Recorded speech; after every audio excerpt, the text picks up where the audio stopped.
Liquid oils,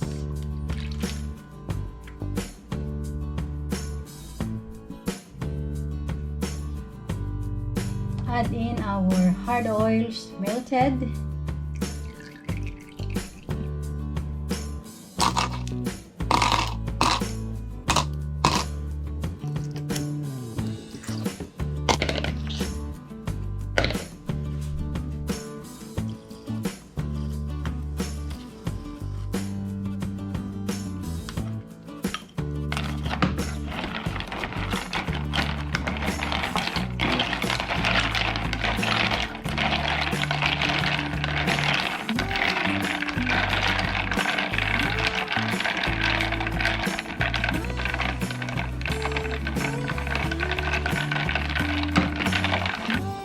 I will add 20 grams of mango.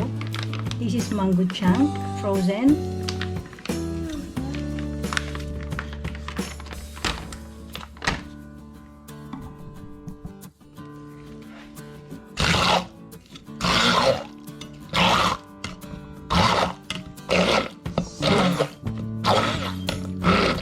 Pupure ko itong mango.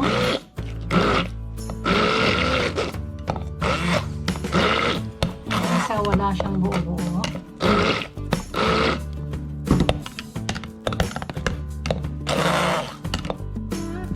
I will add 10 grams of coconut oil para ma-puree yung ating mango.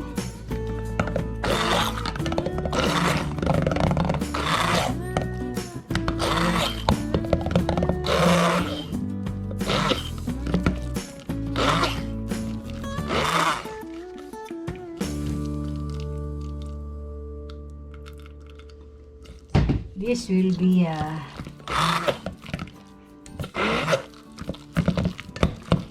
very nice mango watermelon soup.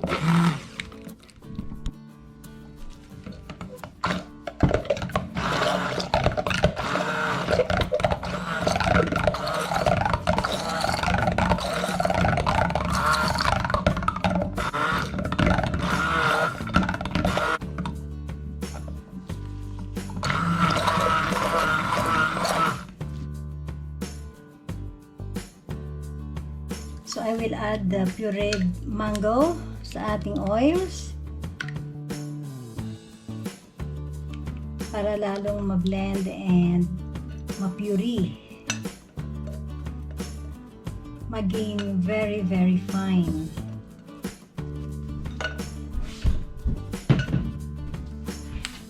So I will stick blend this. Ang ganda ng color. So this is natural yellow color for the mango.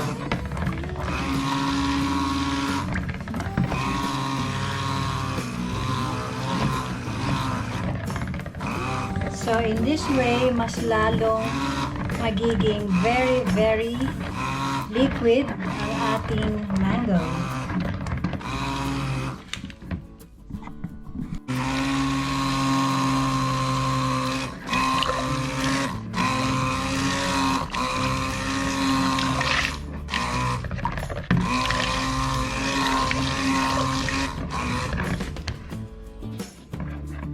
Next, we will add our lye solution.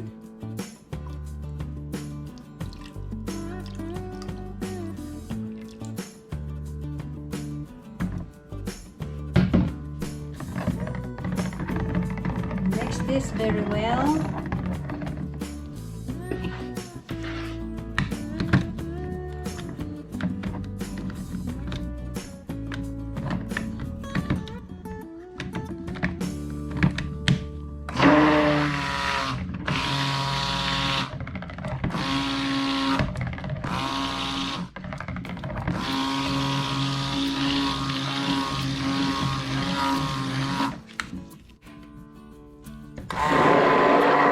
So, naglagay ako ng yellow mica para lalo siyang maging bright mango color.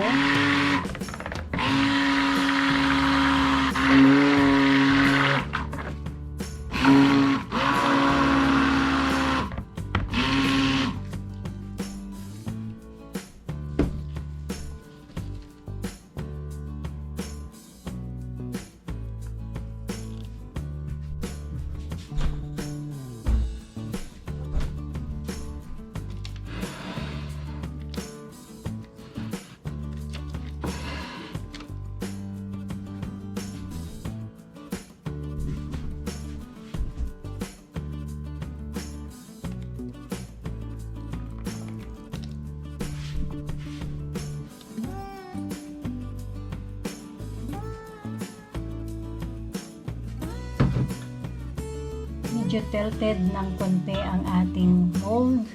And we'll see if this will create different strokes, design.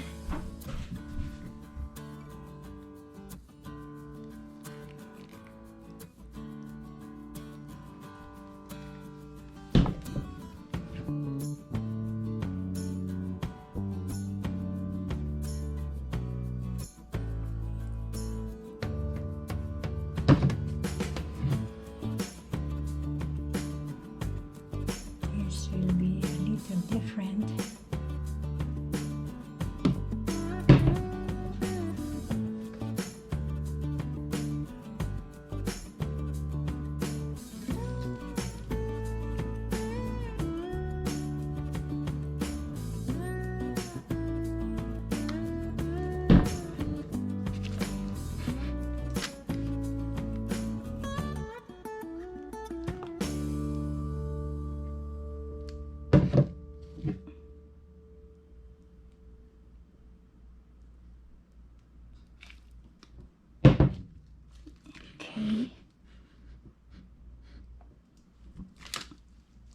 So, we'll wait hanggang medyo mag-thicken and then ilalagay ko yung last part, lalagay ko yung top color